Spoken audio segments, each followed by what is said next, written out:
this week's edition of Wednesdays with Warnock. We are here in our amazing manufacturing center in celebration of CTE month. We're here with our great instructor, Mr. Nixon. So just tell us a little bit about yourself and how you came to Terrell ISD. All right, well, I'm Mr. Nixon from McKinney, Texas. I was a student athlete as a young man, and my father and grandfather were both machinists at Texas Instruments, so kind of got into the business that way.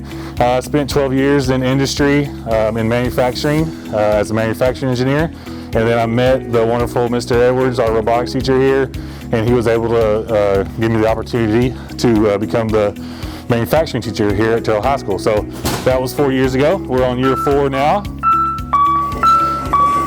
And that's a bell, because we're really at the high school right now. So it's been super exciting. I'm really proud of what we do here within our engineering department, within robotics and manufacturing, and just the whole CTE building in general is just a great team.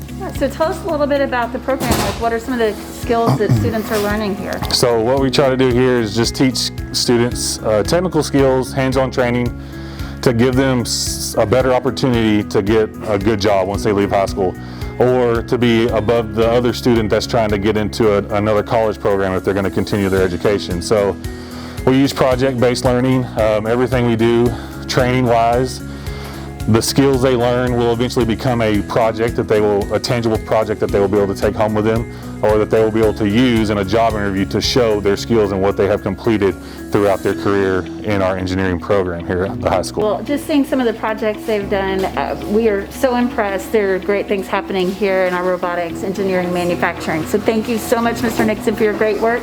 That wraps up this week's edition of Wednesdays with Warnock. We'll see you next time. Thank you.